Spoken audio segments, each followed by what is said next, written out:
Are you married? Are you up to 30 years? Are you up to 28? Good!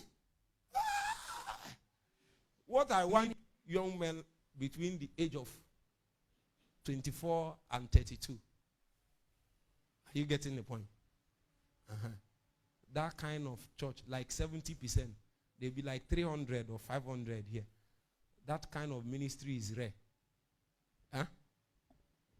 I don't want to say the rest that happens when that kind of thing is possible.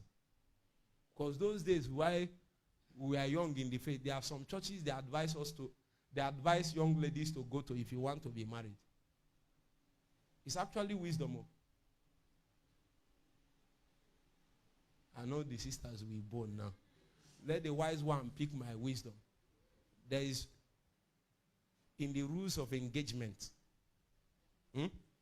there is what is called the rule of positioning.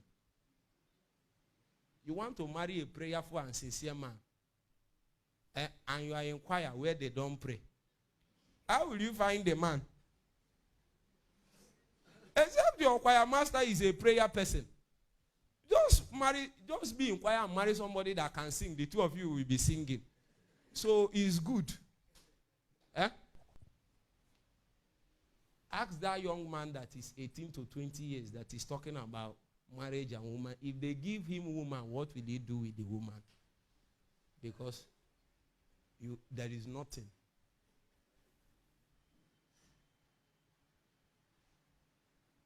If what you do with a woman is to sleep with a woman, that's what you think they do with a woman, is abuse. Something is wrong with your mind. That's the least thing a woman is called to do. That's to prove to you now that you don't have need. You don't have need. You have not located your calling, located your mission, your vision. You have not walked towards it. You don't need a woman. What will you do with him? With her? She's supposed to follow somebody that has a vision. Remember, I was talking about your destiny not being able to be changed in principle, but experimentally it can be changed. And one of the things that can affect it is choice. Imagine if you marry the wrong person.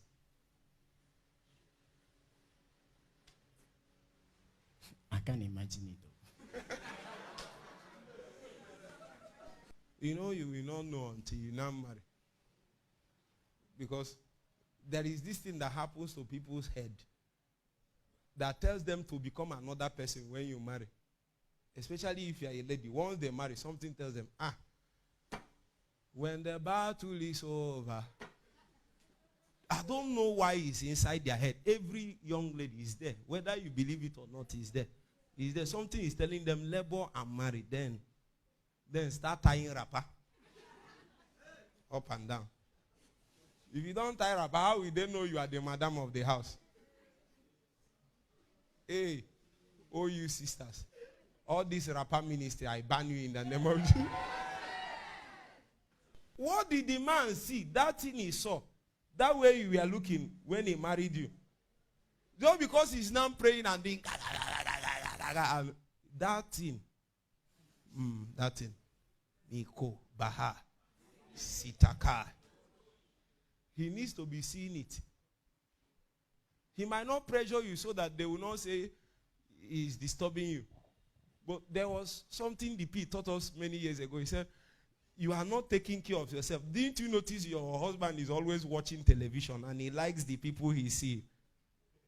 Why do you think he likes those people he's seeing?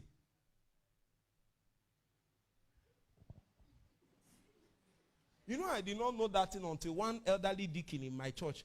We normally do contribution after Sunday school in my church. He was doing contribution. He said some women, that the problem. When I'm looking at him, I said, this man cannot be seeing this kind of thing. He cannot. He's already, are you with me? He said some women that they will not even change their hair is smelling. They will carry it and they will now be praying. I say, So this man is interested in smelling hair. As old as he is, and you say you now marry, you want to pack bus. Young man, don't marry a woman that will pack bus after marrying the person. Anybody that is planning to pack bus, you can know now, not when you marry. There is a mindset they have. There is a mentality they have.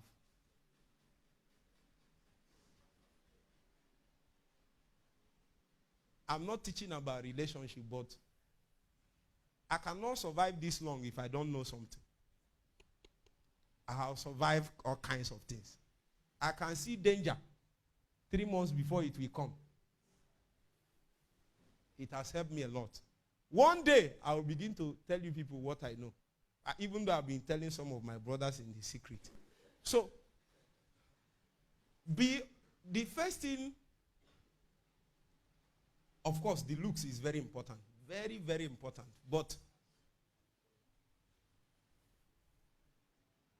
that is what we call character. But even me, if I say this now, people will say, but the way I see things is different from the way people see things. What I prioritize the most when I see a young lady is your mindset. A set of mindset you have. There are people that cannot get themselves to think in a particular way. It's a big problem. See, if somebody can think correctly, he can become anything. It will even become easy for you to mold your character. So when you see such people, when you tell them, if the person is overweight, you tell the person, Kai, this is your weight. The person will see with you. But when you tell the wrong person, she will be offended. You don't need that kind of people. And if you're a guy, you can't receive it too. You are the wrong kind. Something is wrong with your mind. Even when you say something bad to those people, they take it up as a challenge, not as offense. I tell you the truth. There are people like that. I'm like that. When you come and tell me, this one, you can't do this, this one is like this. Even if it is true. You know the way I walk. Even if it is true. I said, okay, no problem. I'll just take it and go and work on it. Work on it. Work on it. Work on it. Work on it. By the time you come back 3 months later, 6 months later, more often than not, I will be better than you in that thing. But you tell another damsel, she will be offended. It's not about the thing, it's about your mind. So that thing they told you can either keep you down or take you up. You have a mindset, when they throw stone at you, what do you do with the stone? You throw back. I know you said no, but many people throw back. If you throw stone, the right mindset will take the stone and build yourself. If you know how hard I've worked on myself, you won't believe it. Beyond ministry. I have to go and source information where it is far. If they tell you you can't do it, what do? Make sure it doesn't affect your mind.